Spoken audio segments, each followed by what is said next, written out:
The Lazy Dads podcast contains lots of swearing. Lots and lots of swearing.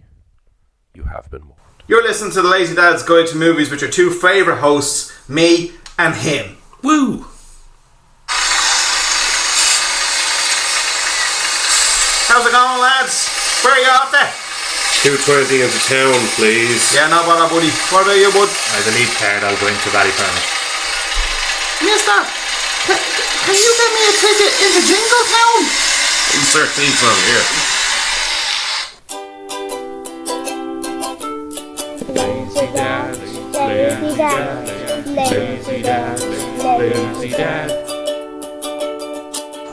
And we're back! For the record, I hate that. We're back! That's All that fucking work for that 20 minutes. Hold on. Did the gag work? No! Fucking did. It's not for you to decide that anyway, it's for the listeners We're to not laughing decide. with you, we're laughing at you. And I guarantee Eno is going to fucking come out on my side here and tell me that was a great gag. It was fucking awful. Wait, did he owe you money or something? First up, an announcement. Yeah, no, what? No, first up, an announcement. Oh, okay. We are moving to bi-weekly. We said this last week. Did we? Yeah. Oh, well, announce it again. This is the first of the official bi-weekly shows. And it's 2 weeks since the last one, so Exactly, I think they definitely know. And nobody should fucking whinge about that because we have, I don't know, like 10 gigs of shit that we've already recorded that you can go and listen to if you're whinging about it. Exactly, yeah. Fuck you. So fuck you, listeners. Anyway, now we've finished editing it, everybody. We have a special guest this week. It's Kevin Shields. There you go. Ooh, I mean, yay. The man himself is back. On my, what will be technically 5th appearance? Yeah, For the Secret 5. Yeah. It's a secret episode. the secret episode which was lost to the ether. Oh yeah. It fucking wasn't. Fuck. It's fuck. All that talk about Caligula and sex and all that's all gone. Or was that the one that we saved? I don't know. I didn't listen back to you. I was too upset. Did you listen to the episode we done the week after that? Right. I would listen to all Remember of the them, worst insert of a sex scene of all time was in that piece of shit fucking dinosaur movie called Raptor, which I mistook for Carnosaur 2, do you remember? Yeah.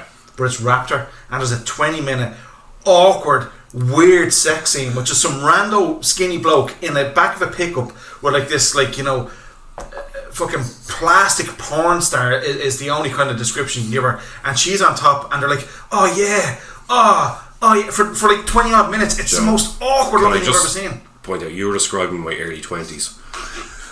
Every Friday. You went my with early porn 20s. stars, including like, the dinosaurs. Including the dinosaurs, the pickup trucks, the whole lot. Yeehaw. So anyway, I was doing my early 20s. myself Nobody and was the case for us. Kev watched the movie this week, and I read your feelings on it. I feel slightly differently. But without spoiling it, Okay. we saw Joker, which obviously it's still fucking huge now. You still have It's selling out every night in the lighthouse. It's Is it ridiculous. really? It's I don't understand. Like, I do. no, come here. I'm gonna say right. I'm gonna go without I spoiling. think we need to make it clear that I haven't watched it yet. You haven't watched it, yeah. so I'm gonna put my feelings across right now. It is a fantastically made film. Joaquin Phoenix is immense. What but else could it's be wrong with it? Not a Joker film. Derek. That's like Don't saying start that no, and I'm nonsense. going to relate it to hang on a fucking second here. I'm going to relate it to Prometheus here. Prometheus is a piece of shit, right? So Yeah. that's established. Agreed. But it's not an aliens film, despite the fact that it says it is. It's set in the same universe. Joker's exactly the same, except for it's better acted. The reason better made. I don't think Prometheus is set in the aliens thing is because it's a fucking shit film. No, but But if it's a good film, it can insert itself. Like, It's personally non-canon as far as I'm concerned. yeah, same. no, but what I mean is the character of the Joker isn't the Joker. Without giving it away. I don't want to give it away, and I won't give it away. But I just have a headache because I had a full conversation on loop with a fucking idiot last night who just kept saying the same thing. But his point was that like people were expecting it to be a continuation of Heath Ledger's Joker, and I said no one was expecting that. No, But, that's where you're going. The way I see it is right. I see it as a Joker film, but it's not the Joker film that people are looking for. It's very contained. It's very much its own thing.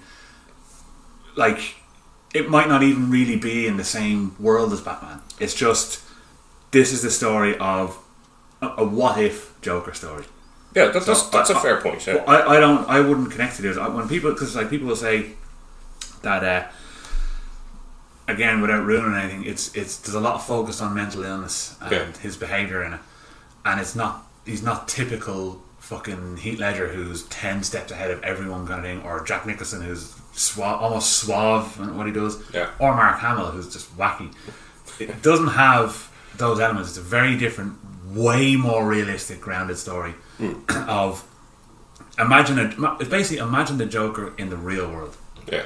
And that's why I like it. I don't have any, as far as I'm concerned, I agree it's not a Joker film in the sense that I don't feel like it's in the DC universe, but it's totally the Joker as far as I'm concerned. Could this be the start of DC really turning around and bringing their franchises in a different direction? 100%. Where would it be a terrible shame, because I understand the style, even though I haven't seen it, but would it be a terrible shame if an equivalent style Batman never fought that Joker? I think personally that Joker needs to exist on its own. I don't think it can be brought into a wider. No. Batman Don't bring it anywhere. Oh, you mean bring the characters into this style? Do you know what I mean? Oh yeah, sorry. Rewrite the characters in this style, so you can have a branch of these R-rated adult teams. Sorry, I misheard. Superhero. I misheard what you said there. Yeah, I wouldn't have a problem with that. Like, so it'd be a shame if we didn't see what a Batman in that world would look like. I'm not saying I hate the film. Far from it. I really enjoyed the film.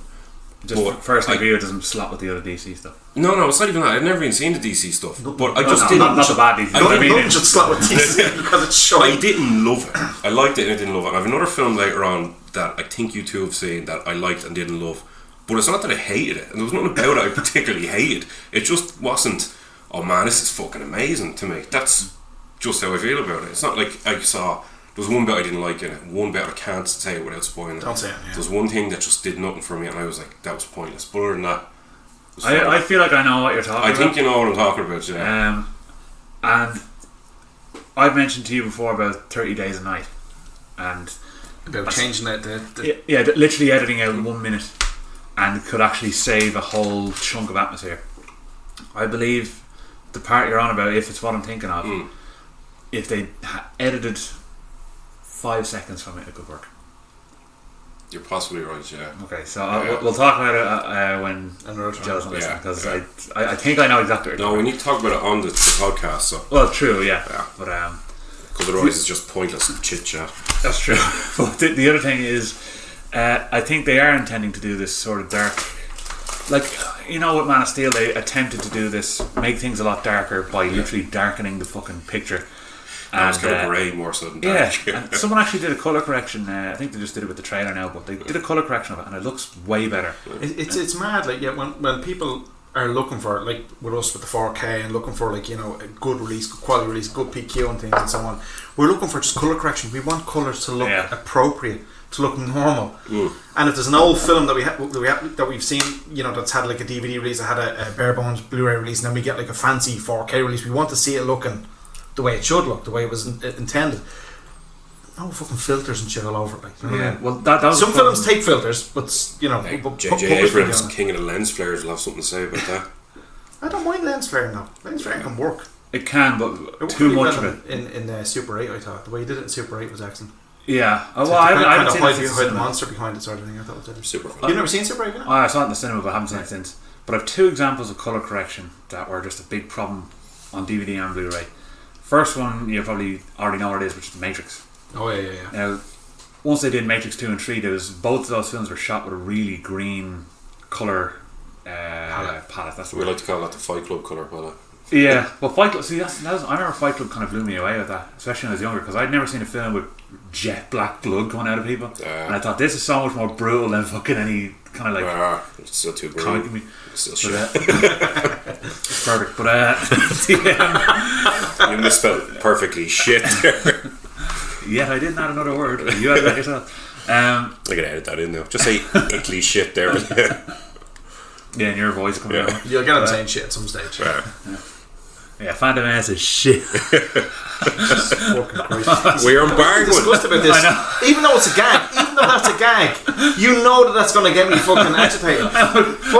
You can't see past the joke. You just hear the words, and then you invent this entire personality behind it that's not there to make it worse for yourself. But anyway, I'm not inventing both your personalities are dog shit. Anyway, I don't really believe that. It's alright. But with the I do.